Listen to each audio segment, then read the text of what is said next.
Hello friends, welcome back to my channel.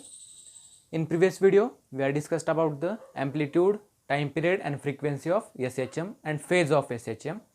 Now, in this video, we are going to study the composition of two SHMs. Composition of two SHMs.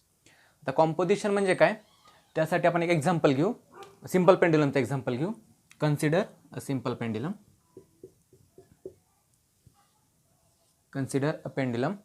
This is the mean position and these two are the extreme positions. Mean position x is equals to 0 plus a minus a. हा distance किती आहे? Minus ए. आणि हा distance किती आहे?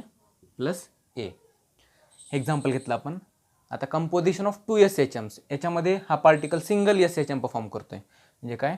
To and fro motion about its mean position. जिथून इथं जाणार, परत मीन पोजिशनला, परत लेफ्ट हँड साईड, परत मीन पोजिशन. हा सिंगल एस एच एम आहे. म्हणजे पार्टिकलवरती फक्त आपण एक फोर्स लावलेला आहे की ज्यामुळे तो एस एच एम परफॉर्म करतोय. म्हणजे आपण जर एक्झाम्पल घेतलं, समजा हे पेंडुलम, याच्यावरती आपण एकच एस एच एम लावला तर तो काय फक्त एकच मोशन परफॉर्म करेल, बरोबर. ॲट अ टाईम याच पार्टिकलवरती जर आपण दुसरा एक एस एच एम लावला जो की काय टू अँड फ्रो असा असेल. समजा हा फर्स्ट एस एच एम होता आणि सेकंड एस एच एम आपण काय केला, हा एस एच एम परफॉर्म केला, बरोबर. दोन एस एच एम एकाच पार्टिकलवरती अप्लाय केले. याच्यावरतीच काय केले आपण, दोन एस एच एम परफॉर्म केले. म्हणजे आपण इथे एक फ्री बॉडी डायग्राम काढू. हा फर्स्ट एस एच एम होता. मीन पोजिशनपासून right hand side, left hand side, mean position. इथून इथं, परत मीन पोजिशन, परत इथं, याची फ्री बॉडी डायग्राम. हा वन एस एच एम झाला, एक फोर्स. समजा याच पार्टिकलवरती आपण दुसरा फोर्स अप्लाय केला जो की या डायरेक्शनला आहे, दुसरा एस एच एम. मग या फर्स्ट एस एच एममुळं पार्टिकल कसं परफॉर्म करत होता मोशन, या डायरेक्शनमध्ये, फर्स्ट एस एच एममुळं, बरोबर, हे ऑसिलेशन. आणि या दुसऱ्यामुळं कसा परफॉर्म करेल तो, या डायरेक्शनमध्ये, म्हणजे अप अँड डाऊन. समजा तुम्ही ॲट अ टाईम जर दोन्ही अप्लाय केले आपण तर पार्टिकल हा पाथ पण फॉलो करणार नाही, बरोबर. हा पाथ पण फॉलो करणार नाही किंवा हा पाथ पण फॉलो करणार नाही. दोन्ही एस एच एमचं काय होईल, कॉम्बिनेशन होईल. आणि तो काय करेल, या फोर्समुळे तो असा जाईल आणि या फोर्समुळे असा जाईल. तर त्याचा रिझल्टंट पाथ काहीतरी वेगळाच असेल. हा काय असेल, रिझल्टंट पाथ. तो काय असेल, रिझल्टंट पाथ काहीतरी वेगळाच असेल. मग हा काय झाला, composition of two S H M. एकाच पार्टिकलवरती दोन एस एच एम आपण अप्लाय करायचे की ज्यामुळं रिझल्टंट काहीतरी वेगळाच असेल. त्याला काय म्हणतो आपण, composition of S H M. किंवा एक जर आपण बेसिक एक्झाम्पल सोपं घ्यायचं म्हणाल तर आपण एक ब्लॉक घेऊ. समजा आता एस एच एमचं नाही, फक्त समजण्यासाठी हा ब्लॉक आपण एका सरफेसवरती ठेवलेला आहे. समजा फर्स्ट पर्सन काय इथून फोर्स अप्लाय करतो एक, हा एफ, बरोबर. या फोर्समुळे तो ब्लॉक कुठं जाईल, तर या डायरेक्शनला जाईल, बरोबर. या फोर्समुळे या डायरेक्शनला जाईल. ॲट अ टाईम एका पर्सननी इथून फोर्स अप्लाय केला, दुसरा फोर्स एफ. हा जर फोर्स फक्त असेल तर ब्लॉक कोणत्या डायरेक्शनला जाईल, या डायरेक्शनला. पण दोघांनी जर at a time force apply केला, हा फोर्स आणि हा फोर्स, तर ऑब्जेक्ट या डायरेक्शनला पण जाणार नाही किंवा या डायरेक्शनला पण जाणार नाही. तो कुठंतरी वेगळ्या डायरेक्शनला जाईल. हे काय, रिझल्टंट, डायरेक्शन ऑफ रिझल्टंट. म्हणजे काय झालं, कंपोजिशन म्हणजे कॉम्बिनेशन ऑफ टू फोर्सेस, हा काय झाला, रिझल्टंट. तसंच सेम आहे, एकाच ऑब्जेक्टवरती दोन एस एच एम अप्लाय करायचे म्हणजे त्याचं कॉम्बिनेशन काहीतरी वेगळंच रिझल्टंट असेल आणि तो आपल्याला आता फाइंड करायचा आहे. कळालं इथंपर्यंत. आता बाय इक्वेशन आपण ते सॉल्व्ह करून बघू की रिझल्टंटचं इक्वेशन काय येईल. सिंगल एस एच एमसाठी आपण काय कन्सिडर करतो, x1 डिस्प्लेसमेंटचं इक्वेशन आपण पाहिलेलं आहे. x is equals to a sine omega t, हे पाहिलेलं आहे. आता आपल्याला दोन एस एच एम अप्लाय करायचे आहेत. आता इथं घेताना मी एक्स आणि वाय दोन डायरेक्शनला अप्लाय केला होता. आणि आपण काय करतोय, consider two S H M acting on a single particle of same period, of same time period and same path, along the same path. दोन्ही पण काय करतोय आपण, एक्स डायरेक्शनलाच अप्लाय करतोय. कळालं इथंपर्यंत. आता आपण त्याचे इक्वेशन्स सॉल्व्ह करू. आता composition of two S H M पाहण्यासाठी आपण हे दोन इक्वेशन कन्सिडर केले. x1 is equals to a1 sine omega t plus phi 1 आणि x2 is equals to a2 sine omega t plus phi 2. आपण काय अलॉंग द सेम पाथ बघतोय म्हणून दोन्ही पण एस एच एम कोणत्या डायरेक्शनला घेतले, एक्स डायरेक्शनला. a1 आणि a2 वेगवेगळे आहेत. a1 a2 म्हणजे काय, दोघांचं ॲम्प्लिट्यूड वेगवेगळं आहे दोन्ही एस एच एमचं. आणि फाय 1 फाय 2 म्हणजे दोघांचे फेजेस पण काय वेगळे आहेत. आता फेज म्हणजे आपण काय पाहिलेलं आहे, त्या ऑसिलेशनची इनिशियल स्टेट, हे काय झालं फेज. त्यासाठी आपण एक समजून घेऊ की समजा हा ऑसिलेशन आहे, एक पार्टिकल आहे, त्याच्यावरती आपण दोन एस एच एम अप्लाय केले. पहिला एस एच एम आहे हा, पहिला एस एच एम काय अप्लाय केला, A1 ॲम्प्लिट्यूडचा आपण हा एस एच एम अप्लाय केला. म्हणजे इनिशियल पोझिशनला मेन पोझिशनपासून स्टार्ट होतोय. काल आपण बघितलेले आहेत फेज कसे कसे असतात ते. इनिशियल पोझिशनपासून स्टार्ट होतोय. कोणत्या डायरेक्शनला अप्लाय केला आपण, पॉझिटिव्ह डायरेक्शनला, म्हणजे तो ऑब्जेक्ट या डायरेक्शनला गेला पाहिजे या एस एच एमनुसार. ॲट अ टाईम आपण त्याच पार्टिकलवरती दुसरा एस एच एम अप्लाय केलेला आहे. हा फर्स्ट एस एच एम आहे. दुसरा एस एच एम आपण अप्लाय केला जो की मीन पोझिशनलाच अप्लाय केलेला आहे. पार्टिकल 0 आहे इनिशियली, म्हणजे मीन पोझिशनलाच अप्लाय केला आहे. पण कोणत्या डायरेक्शनला जातोय, निगेटिव्ह डायरेक्शनला, म्हणजे या डायरेक्शनला अप्लाय केला आपण. बरोबर. तर रिझल्टंट काय होईल त्याचं, तर रिझल्टंट इज 0. आपल्याला कुठलाच एस एच एम मिळणार नाही. तर हे कसं काय, समजा त्याच फोर्सने आपण याला इकडे पुश केलं, त्याच फोर्सने आपण त्याला या डायरेक्शनला पुश केलं. ॲट अ टाईम सिमिलर फोर्सने आपण या डायरेक्शनला त्याला पुश केलं. मग दोन्ही फोर्सेस इक्वल आणि अपोजिट होतील. बरोबर. म्हणजे एस एच एम मिळणार नाही, आपल्याला ॲम्प्लिट्यूड मिळणार नाही. किंवा दुसरी एक कंडिशन, हा A1 ॲम्प्लिट्यूड आणि हा A2 दोन्ही ॲट अ टाईम अप्लाय केलेले आहेत. दोघांची व्हेक्टर सम जर घेतली आपण, तर हा अपवर्ड डायरेक्शनला आहे A1 आणि हा डाऊनवर्ड डायरेक्शनला आहे A2. दोन्हीचा ॲम्प्लिट्यूड सेम आहे. दोन्हीचा ॲम्प्लिट्यूड काय घेतला आपण, या केसमध्ये सेम घेतलेला आहे. मग A1 आणि A2ची डायरेक्शन अपोजिट आहे. आणि आपण 11thला बघितलेलं आहे, अपोजिट डायरेक्शनचे दोन व्हेक्टर असतील तर काय होतं, सबट्रॅक्शन होतं. आणि A1 A2 सेम असल्यामुळं काय होईल, रिझल्टंट काय होतो, 0. A1 - A2 काय येणार आहे, 0. आपल्याला इथं एस एच एम मिळणार नाही. बरोबर. समजा ते जर आपण सेम फोर्स पहिला या डायरेक्शनला एस एच एम अप्लाय केला, त्याची डिस्प्लेसमेंट किंवा त्याची ग्राफ काय आला, हा आला ग्राफिकल रिप्रेझेंटेशन. आणि त्याच वेळेस दुसरं याच डायरेक्शनने अप्लाय केला, दुसरा एस एच एम पण. बरोबर. मग हे काय झालं, A2. या डायरेक्शनला पहिला एस एच एम अप्लाय केला, त्याच डायरेक्शनला दुसरा एस एच एम. मग त्यावेळेस ॲम्प्लिट्यूड काय होईल, दोघांचं सेम. बरोबर. दोघांचं ॲम्प्लिट्यूड सेम आहे आणि दोन्ही पॉझिटिव्ह डायरेक्शनला आहेत. दोन्ही कुठल्या डायरेक्शनला आहेत, पॉझिटिव्ह. या दोघांचं मिळून, दोन्ही फोर्सचं मिळून ॲम्प्लिट्यूड काय होईल, तर इन्क्रीज होईल. दोन्ही फोर्स कंबाईन झाले, ॲम्प्लिट्यूड काय झालं, इन्क्रीज. मग रिझल्टंट आपल्याला काय मिळणार, तर ग्रेटर मिळणार. आणि हा रिझल्टंट काय असणार, A1 + A2. रिझल्टंट काय असणार, A1 + A2. म्हणजे काय, एस सी एच एमची काय झालेली आहे, ॲडिशन. रिझल्टंटची काय झाली, ॲडिशन. आपण आता फायनल आपल्याला दोन कंपोजिशनचा रिझल्टंट फाईंड करायचा आहे. दोन इक्वेशन दिलेले आहेत. दोन्ही S H M along same path आहेत. दोघांमध्ये फेज डिफरन्स आहे, पिरियड दोघांचा सेम आहे. आपण इक्वेशन सॉल्व्ह करू.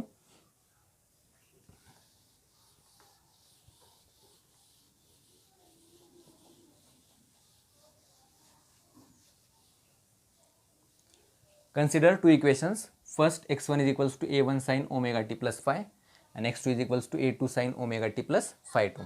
phi 1 आणि phi 2 दोघांमधले फेजेस आहेत, दोघांचे फेजेस आहेत. a1 आणि a2 दोघांचे ॲम्प्लिट्यूड आहेत. Therefore, the resultant displacement x consider करू आपण. x is equals to काय येईल, x1 plus x2. x1 plus x2. इथे आता तुम्हाला सगळे ट्रिग्नोमेट्री माहिती पाहिजे. साइन a plus b काय असतो, साइन a minus b काय असतो, ते सगळे माहिती पाहिजेत. मग x is equals to x1 आणि x2च्या व्हॅल्यू पुट करू आपण. a1 sine omega t plus phi 1 plus a2 sine omega t plus phi 2. झालं. टी आणि प्लस साईनमध्ये कन्फ्यूज होऊ नका. आता आपण ह्याला एक्सपान्शन करू, याला एक्सपांड करू.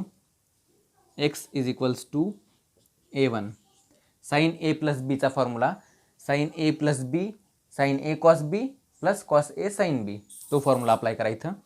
साइन ए कॉस बी, एची व्हॅल्यू ओमेगा टी आहे, बीची व्हॅल्यू phi 1 आहे. Sign A cos B plus cos A sine बी. पहिल्या ब्रॅकेटचं एक्सपान्शन झालं. आता इथं खाली लिहितो दुसरी टर्म, प्लस a2, इथं पण साइन ए प्लस बीचं expansion, sine A cos B plus cos A sine B. आले दोघांचं expansion.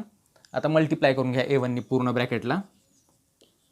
a1 sine omega t cos phi 1 plus a1 cos omega t sine phi 1. आलं. a2नी मल्टिप्लाय करून घ्या, plus a2 sine omega t cos phi 2 plus a2 cos omega t sine phi 2. आलं इथंपर्यंत. आता ज्या दोन टर्म्समध्ये कॉमन टर्म आहे ते कॉमन घेऊन आपण बाकी लिहू. आता या दोन टर्म्समध्ये साईन ओमेगा टी कॉमन आहे. मग next term sine omega t common, ब्रॅकेटमध्ये काय शिल्लक राहिलं, A1 कॉस फाय 1, इथं काय शिल्लक राहिलं प्लस A2 कॉस फाय 2. आलं. आता या दोघांमध्ये कॉस ओमेगा टीची टर्म कॉमन आहे. मग इथं काय करू, plus cos omega t common, ब्रॅकेटमध्ये A1 sine phi 1 plus A2 sine phi 2. आली टर्म, इथं दोन टर्म्स आल्या, A1 cos phi 1 plus A2 cos phi 2 plus cos omega t A1 sine phi 1 plus A2 sine phi 2. आता इथे पूर्ण term, यातलं A1 constant आहे, फाय 1 कॉन्स्टंट आहे, A2 कॉन्स्टंट, फाय 2 कॉन्स्टंट आहे. मग त्याऐवजी आपण याला थोडं मिनिमाइज करण्यासाठी दुसरे याला नोटेशन्स वापरू. ते नोटेशन्स आहेत R sine del is equals to A1 sine phi 1 plus A2 sine phi 2. या पूर्ण टर्म ऐवजी काय वापरलं आपण, आर साईन डेल. म्हणजे आर म्हणजे काय, रिझल्टंट जो मिळणार आहे त्याचा ॲम्प्लिट्यूड आहे, आणि डेल म्हणजे काय, त्यांचा फेज. इथं कसं होतं, A1 म्हणजे फर्स्ट त्याचा ॲम्प्लिट्यूड होतं आणि फाय 1 म्हणजे पहिल्याचा फेज होता. तसं आता रिझल्टंटचा ॲम्प्लिट्यूड आर कन्सिडर केलं आणि डेल म्हणजे त्याचा phase. R cos del is equals to A1 cos phi 1 plus A2 cos phi 2. या दोन टर्मच्या इक्वेशनमध्ये लिहू आपण. Therefore x is equals to, या पूर्ण ब्रॅकेट ऐवजी काय लिहायचं आपल्याला, R cos del sine omega t plus R sine del, next काय, कॉस ओमेगा टी. आलं. परत इथं sine A cos B sine A, बरोबर. कशाचं एक्सपान्शन झालं, परत हाच ब्रॅकेट इथला जो आपण एक्सपांड केला होता, साईन ए कॉस बी जो एक्सपांड केला होता तेच ब्रॅकेट परत आलेलं आहे. Therefore x is equals to R common sine del cos omega t plus cos del sine omega t. म्हणजेच काय, sine A cos B plus cos A sine B. इथं लिहितोच वाटलं असतं तो, sine A plus B is equals to sine A cos B plus cos A sine B. हा bracket आपल्याला आता इथं आपण एक्सपान्शन केलं होतं, इथं परत ते ब्रॅकेट मिळालेलं, हे मिळालेलं आपल्याला, त्याचा परत आपण हे घ्यायचं आहे. म्हणजे x is equals to R आहे तसा, आणि साईन एची व्हॅल्यू काय, ओमेगा टी, एची व्हॅल्यू काय, omega t. Sine delta plus cos omega t, cos delta plus sine omega t. एची व्हॅल्यू आपण ओमेगा टी घेऊ, साईन ओमेगा टी प्लस बीची व्हॅल्यू काय घ्यायची आपण, डेल. बरोबर, कळालं. साईन ओमेगा टी लिहिताना वाटलं तसं लिहा तुम्ही इथं, x is equals to R sine omega t cos del plus cos omega t sine del. फक्त रिअरेंज करायचं, इथं लिहिताना उलटं लिहिलेलं आहे, तुम्ही रिअरेंज करून लिहा. आला इथंपर्यंत. हे कशाची सिमिलर इक्वेशन आहे, x is equals to A sine omega t plus phi, x is equals to R sine omega t plus del. आपल्याला रिझल्टंट इक्वेशन मिळालं, पण त्यामध्ये ॲम्प्लिट्यूड काहीतरी वेगळं असेल. ॲम्प्लिट्यूड काय असेल, वेगळं, ते आपण आर घेतलेलं आहे. आणि डेल म्हणजे काय, तर फेज आहे, काय, इनिशियल स्टेट ऑफ ऑसिलेशन्स. हे काय झालं, रिझल्टंटचं इक्वेशन, कंपोजिशन ऑफ 2SHM. आता यात आपण वेगवेगळ्या केसेसचा स्टडी करायचा आहे. हे नोट डाऊन करा, हे इक्वेशन लक्षात ठेवा, आणि पुढच्या केसेसचा आपण काय करू, स्टडी करू. इथंपर्यंत कळालं. आता आपण इथे 3 इक्वेशन नोट डाऊन केलेले आहेत. पहिलं इक्वेशन एक्सचं, रिझल्टंट डिस्प्लेसमेंटचं, R sine omega t plus del. दुसरं equation R sine del, A1 sine phi 1 plus A2 sine phi 2, आणि R cos del A1 cos phi 1 plus A2 cos phi 2. हे equation note down केले. R म्हणजे काय होतं, रिझल्टंटचा amplitude, म्हणजे resultant जे आपल्याला SHM मिळणार आहे त्याचा ॲम्प्लिट्यूड किती असेल, तो काय मेन पोझिशनपासून किती डिस्टन्स ट्रॅव्हल करेल ते आपल्याला फाइंड करायचं आहे. मग त्यासाठी हे जे दोन इक्वेशन आहेत त्या दोघांचा स्क्वेअर करायचा आणि ॲड करायचं, squaring and adding this 2 equations. पहिला आपण स्क्वेअर करू, R square sine square del, पहिल्याचा square, plus R square cos square del.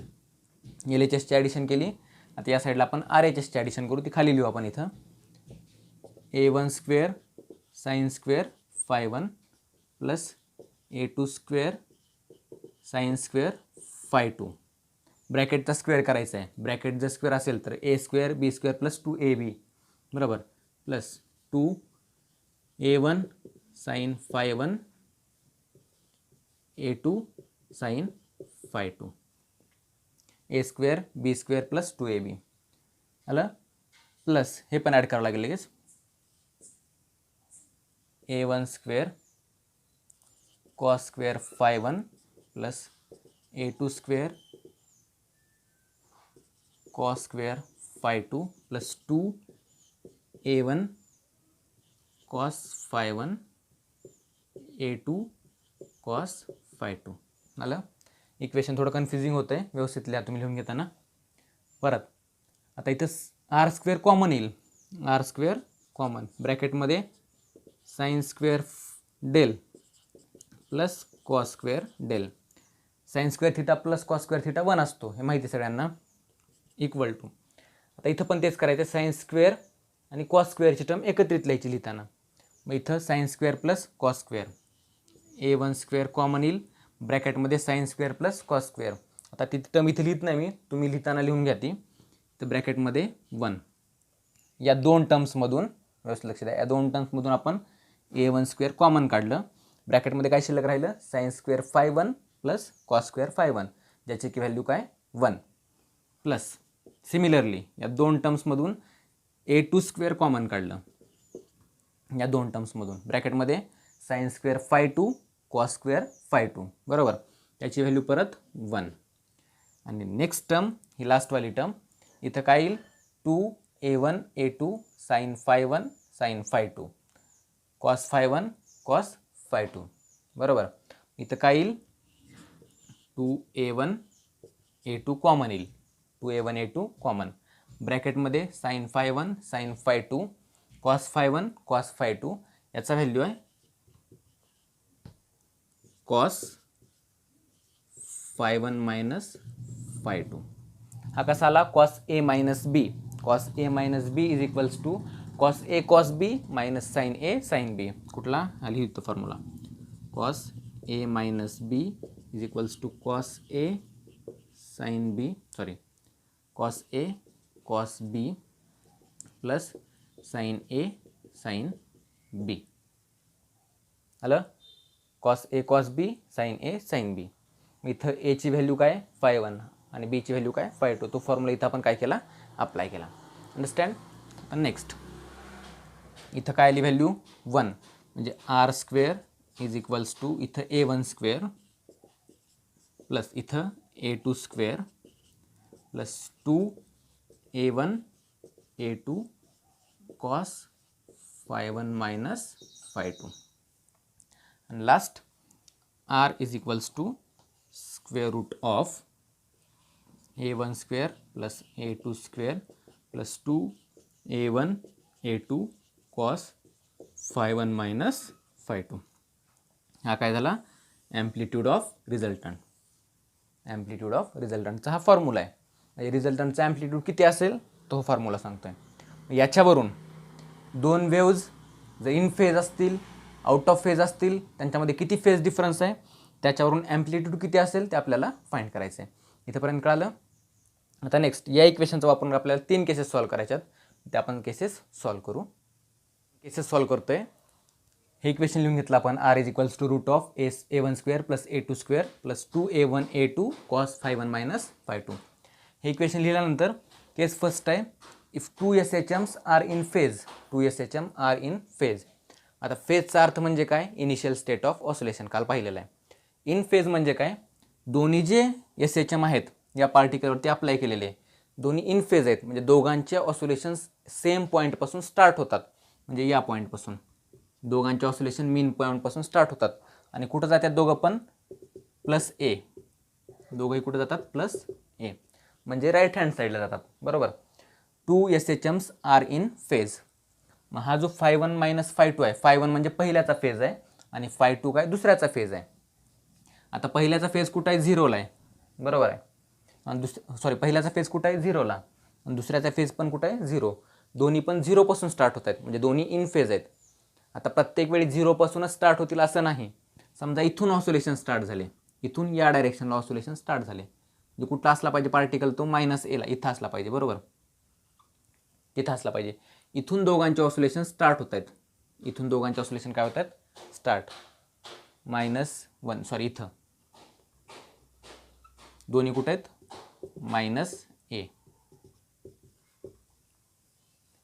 हा फेज आहे दोन्ही SHMचा. -a पासून जर स्टार्ट झाले याचा अर्थ काय, दोन्ही पण इथून स्टार्ट होतील.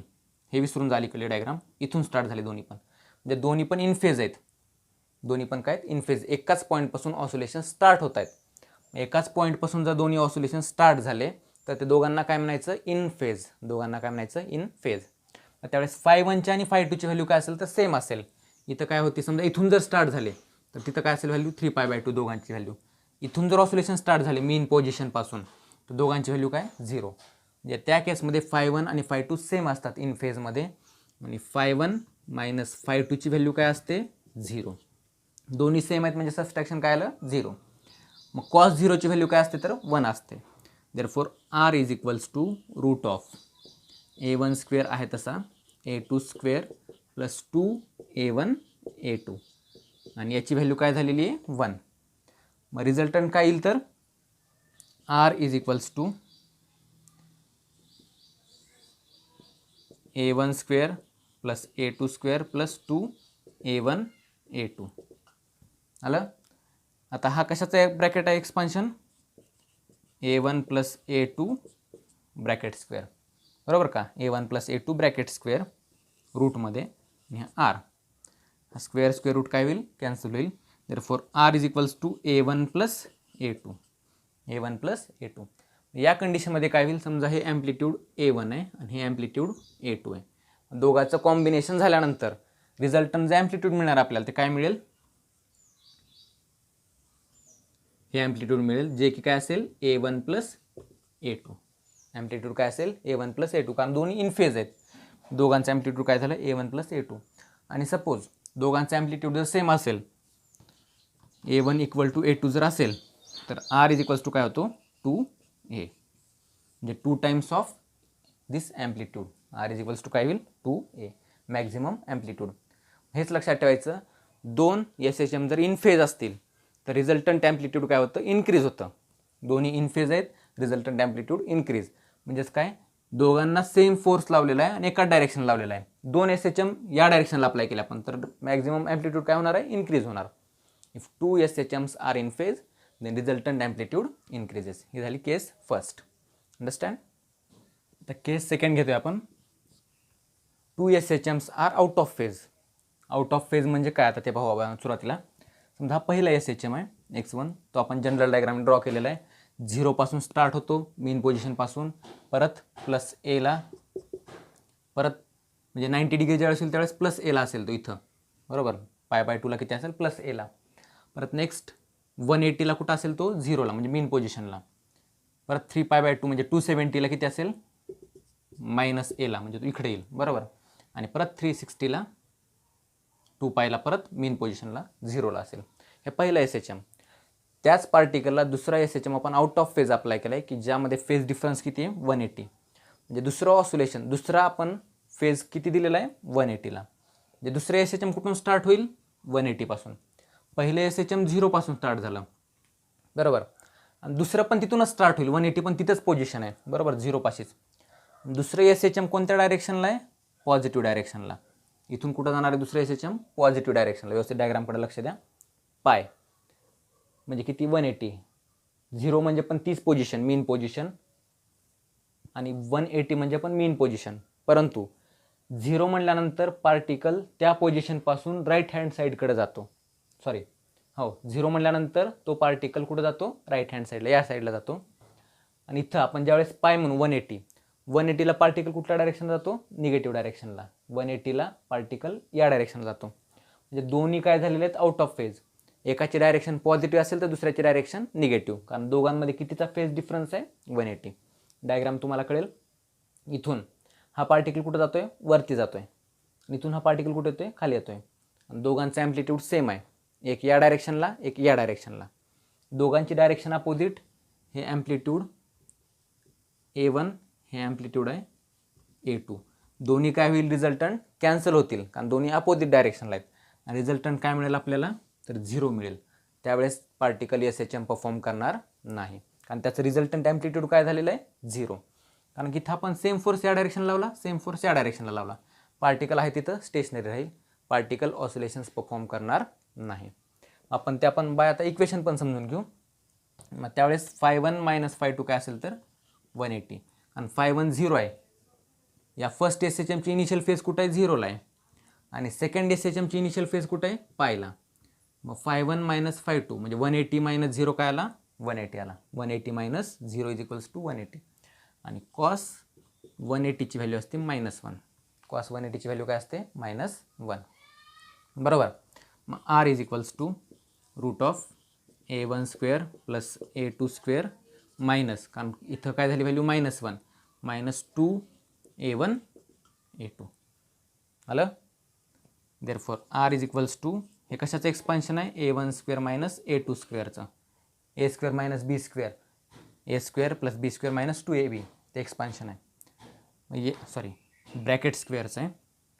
देअरफॉर R = a1 - a2 बरोबर. आणि दोघांचं जर ॲम्प्लिट्यूड सेम असेल, ह्याचं पण 10 असेल, याचं पण 10 असेल, तर 10 - 10 काय होणार, 0. If a1 = a2 then R = 0. त्यावेळेस पार्टिकल SHM परफॉर्म करणार नाही. हे काय झाले, इन फेज आणि out of phase composition of SHM. कळालं सगळ्यांना. This is the composition of SHM आणि दिस इज इन फेज आणि out of phase. In phase असेल तर रिझल्टंट ॲम्प्लिट्यूड इन्क्रीज होतं, आउट ऑफ फेज असेल तर रिझल्टंट डिक्रीज होतं. समजा अजून कुठली मधली कंडिशन घेतली, पार्टिकलने SHM इथून स्टार्ट केलं, इथून असं स्टार्ट केलं, इथून दोघांमध्ये फेज डिफरन्स काय झाला, 90. कारण हा सुरुवातीला 0 स्टार्ट झालेला आहे, दुसरा 90 स्टार्ट झालेला आहे. φ1 - φ2ची व्हॅल्यू काय होईल, 90 होईल. बरोबर. कॉस 90ची व्हॅल्यू परत 0. परत काय इक्वेशन तुम्ही सॉल्व करू शकता. याच्यावरून आपण सांगू शकतो इथं किती आहे डिस्प्लेसमेंट, ही इथं किती आहे, 0. मग किती रिझल्टंट असेल तुम्हाला फाइंड करता येईल. हे 0 आहे, इथं हे आहे. बरोबर, कळालं. मग कुठलाही फेज डिफरन्स असेल, φ1 - φ2ची व्हॅल्यू जर कळाली, किती फेज डिफरन्स आहे दोघांमध्ये, तुम्हाला रिझल्टंट ॲम्प्लिट्यूड फाइंड करता येईल. This is the all about composition of SHM किंवा कॉम्बिनेशन ऑफ SHM पण म्हणू शकतो, पण वर्ड काय त्याला, कंपोजिशन ऑफ SHM. त्यासाठी हा फॉर्म्युला लक्षात ठेवा. न्यूमेरिकल सॉल्व करताना पण आपल्याला रिझल्टंटचं ॲम्प्लिट्यूड फाइंड करायला विचारतात. अंडरस्टँड.